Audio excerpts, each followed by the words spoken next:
Hello, fifth standard. Today we are going to learn EVS 1, lesson number 4, environmental balance. And in this lesson we are going to study food chain later on. You can see that the many different food chains are there in the nature, and we have to find them out, because any one of the element in the food chain is missing, the food chain will be destroyed no matter. Now look here, we are going to see that can you tell from here, find the different food chains of which the worm and the mouse form a link. Now it's your homework to be done. ये तुम्हारा homework है कि एक food chain को तुमको find out करने का है, डिफरेंट फूड चेन्स को, उनके बीच में वो कौन सा है, वो वर्म और माउस। ये जो दो इसमें एलिमेंट्स दिए हैं लिविंग थिंग्स के, इनके बीच में जो फूड चेन है वो कितनी लंबी होती है और उनके और कितने उसमें नेचुरल थिंग्स आती है, लिविंग थिंग्स एंड प्लांट्स, वो तुमको थ्रू पिक्चर डायग्राम तुमको ड्रा करने का है, दिखाने का है। Next, this is your homework. Okay, now one living thing can be a part of a number of food chains that gives rise to a food web in nature. अभी देखो, कोई भी एक लिविंग थिंग ये food chain का एक part होता है, ओके, और वो फूड चेन का वेब बनाने के लिए उसका बहुत इम्पोर्टेंस है, उससे पूरी फूड चेन में। देखो अभी this is the picture I am showing you, there are different animals you can see in the picture. This is the food chain, in fact they are dependent on each other. ये जो भी animals तुमको दिख रहे हैं ना इसमें, with the plants, insects, worms and the big animals, they are dependent, वो एक दूसरे पर डिपेंड करते हैं अपने सर्वाइवल के लिए, जिंदा रहने के लिए। अंडरस्टैंड? इनकी स्टडी करके कुछ क्वेश्चन से उसका आंसर्स तो भी तुमको देने का है। Look now, environmental balance. अभी एनवायरमेंटल बैलेंस देखो कैसा होता है। देखो in the picture beside you can see that the giraffe, the tallest animal, it is found in Africa and it's always it's the leaves of the tree, tall tree. Now look, because its neck is too long and too tall. Now look here, there are many food chains in our environment, and because of these food chains every living thing gets the food it needs and therefore continues to live. The microorganisms living in the soil help the process of decomposition of plant residue and dead animals excreta etc. As a result, substances that help the growth of plants are formed and got added to the soil. Plants use them for their growth. Now look how these animals and these plants, how they survive, what they use for survival. In this paragraph it is given, look here, कि ये कैसे plants और animals survive करते हैं, कि nature में, environment में बहुत से food chains है, यानी all the animals and worms and insects और plants एक दूसरे पर depend करते हैं जिंदा रहने के लिए। और इसी food chains के कारण क्या होता है कि उनके फूड की जो ज़रूरत होती है हर लिविंग थिंग की, वो पूरी हो जाती है फूड चेन के कारण। उनको अपना अपना खाना सबको मिल जाता है और इसी तरह वो जिंदा रहते हैं। अभी जो माइक्रो ऑर्गेनिजम्स है ये सॉइल में रहते हैं, ओके, मिट्टी में रहते हैं, और ये डीकम्पोजिशन की प्रोसेस करते हैं, ओके। और किसका डीकम्पोजिशन करते हैं? डीकम्पोजिशन का मीनिंग होता है कि उसको रॉट करना, उसको ये कर देना, उसको स्पॉइल कर देना, किसी भी थिंग को जो गिरी है नीचे उसमें।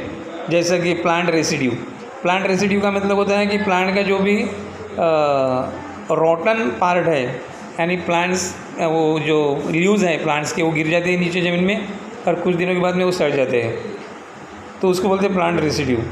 ये उनको भी वो क्या कर देते हैं, डीकम्पोज कर देते हैं उसको, और भी उसमें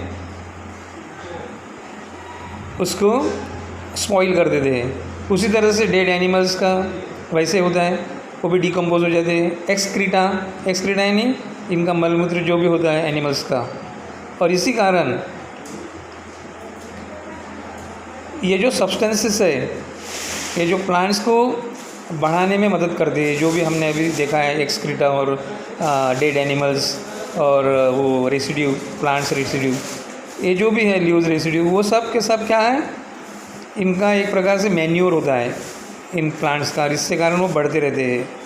और फिर जो भी होता है plants use them for their growth. और ये जो प्लांट्स जो बढ़ते हैं, ये जो भी मिट्टी में से इन सब थिंग्स को वो एब्जॉर्ब कर लेते हैं, यानी ले लेते हैं एज अ फूड, और इसीलिए उनकी ग्रोथ होती है। और टॉल टॉल ट्रीज़ हम देख सकते हैं इसी कारण, क्योंकि उनका खाना उनको सॉइल में से मिल जाता है। The plants use substances in the soil for their growth, and when plants and animals die, the decomposition of their remains adds these substances to the soil once again, and this is an important cycle in the environment।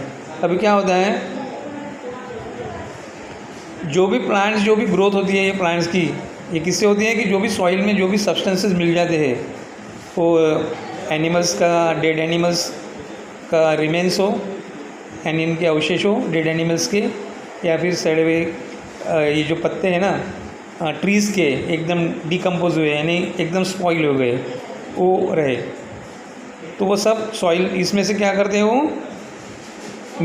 Soil में से वो plants ले लेते हैं और अपने growth के लिए यूज़ करते हैं। इसी तरह से ये चलते रहता है, एक साइकिल है एनवायरनमेंट का, और ये चलते ही रहता है। इसी कारण ये प्लांट्स जिंदा रहते हैं और ग्रोथ होती है इनकी। देखो अभी also living things get a continuous supply of water because of the water cycle. इसी तरह से ये जो लिविंग थिंग को वाटर की भी ज़रूरत होती है, एज दे नीड फूड, जैसे उनको फूड की ज़रूरत होती है उसी तरह से वाटर की भी होती है, और ये वाटर उनको वाटर साइकिल से मिल जाता है। वाटर साइकिल यानी पता है ना तुमको, व्हाट डज दैट मीन, कि वाटर का जो वेपराइज होता है वाटर, यानी उसका भाप बन जाता है, जो सी का वाटर है, और वो ऊपर जाता है, उधर उसको रेन के फॉर्म में वो गिरता है, और फिर वो स्टोर हो जाता है सी में और वेल में और लेक में और रिवर में। इसी तरह से वाटर की भी ज़रूरत पूरी हो जाती है, ये इसको बोलते हैं water cycle. Now look here, living things use oxygen from the air for breathing and give out carbon dioxide gas. Plants use the carbon dioxide from the air for making their food, and oxygen is given out in this process and gets added to the air again. This too is a cycle in nature। अभी क्या करते हैं कि living things को breathing के लिए oxygen की need होती है, ज़रूरत होती है, और वो उसको एयर में से लेते हैं।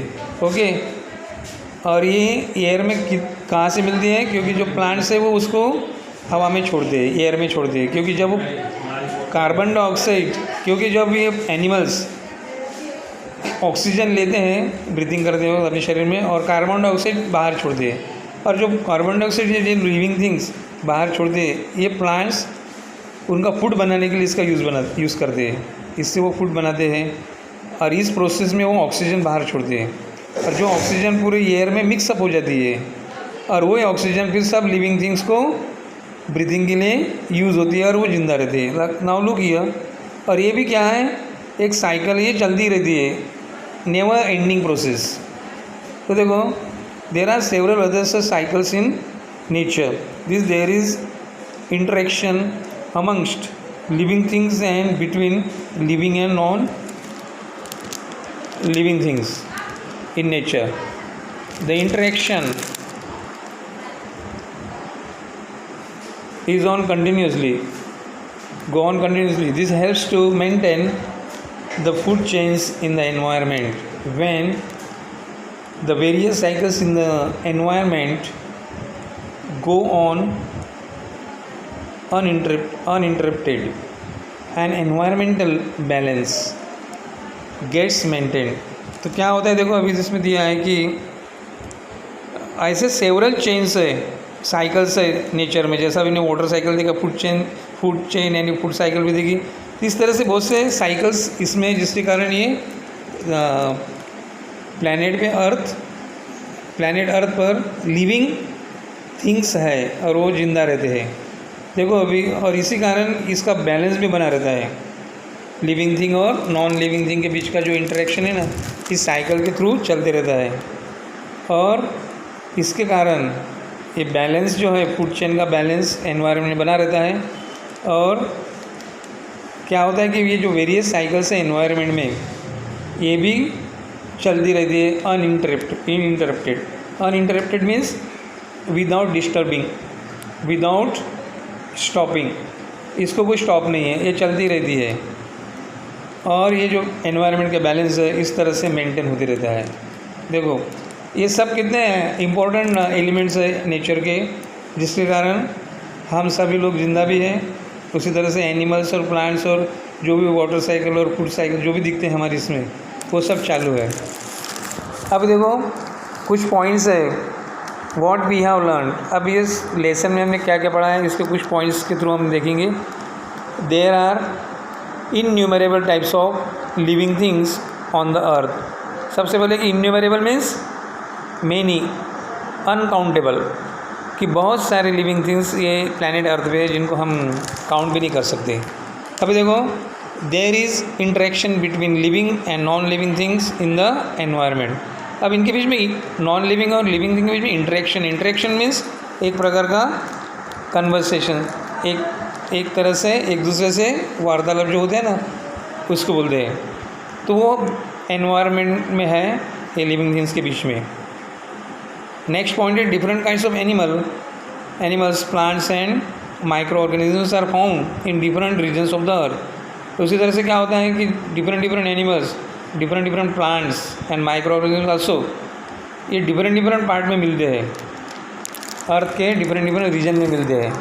जैसे कि अफ्रीका में डिफरेंट टाइप्स के एनिमल्स है, वो इंडिया में नहीं मिलते। इंडिया में जो एनिमल्स है वो अफ्रीका में नहीं, या अमेरिका और ऑस्ट्रेलिया में नहीं मिलेंगे। इस तरह से यानी हर रीजन का अपना एक यूनिक एग्जिस्टेंस होता है।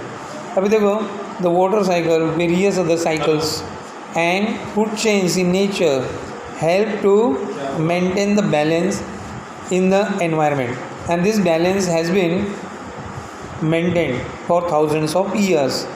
अभी देखो दूसरा पॉइंट हमने सीखा है, नेक्स्ट पॉइंट, कि वाटर साइकिल है, वेरियस अदर साइकिल्स है, उसी तरह से फूड चेन है। ये नेचर में क्या करते हैं, नेचर का बैलेंस, एनवायरनमेंट का बैलेंस कायम रखने के लिए बहुत मदद करते हैं। और ये बैलेंस ही है जो हज़ारों साल से मेंटेन होते आया है, इसी तरह से मेंटेन होते आया है। ओके, अभी देखो we are going to see that what is the homework for you. Now you see that exercises. Okay, here what is the solution from here. Number 1, what is the solution you have to solve. Number 2, use your brain power, make up a food chain, frog, kite, worm, snake, grass। ये food chain तुमको बनाने की कौन किसको खाता है, कौन किसको खाकर जिंदा रहता है। ओके, ये तुमको डायग्राम के थ्रू भी बताने का है। Use colour pencils. Okay, number 3, answer the following questions. What is the food chain, give an example of it. अब फूड चेन इसके बारे में तुमको इसका you can find this answer in the lesson itself. Just now I explain it, so you can get it very quickly and write it with example. Okay, you have to give the examples also. Number B, how is the balance in the environment maintain. अभी इसके बारे में हम just we were talking about this environmental balance. ये भी question का answer तुमको इसमें मिलेगा। Next, what substances in the soil are useful for the growth of plant। just now I told you, I explained this point to you that कौन से substances है soil में जो plants के growth के लिए बहुत ही यूज़फुल होते हैं, वो अभी इसी पेज पर है। देखो इधर environmental balance में इसमें मिलेगा तुमको। नेक्स्ट देखो ट्रू और फॉल्स है, तो वेरी इजी है। फर्स्ट है ट्रू और फॉल्स में micro organism form a part of the environment. Micro organism में एक एनवायरनमेंट का ही पार्ट है, ये ट्रू या फॉल्स लिखना है। Number 2, it is necessary to maintain biodiversity, कि बायोडाइवर्सिटी को मेंटेन करना बहुत नेसेसरी है। वेदर इट इज़ ट्रू और false you have to write. See, a grasshopper eats birds, अब ग्रास ऑपर बर्ड्स को खाता है। वेदर इट इज़ ट्रू और false you have to write it. Okay, बस इतना ही करना है तुम लोगों को। It's your homework, that's it.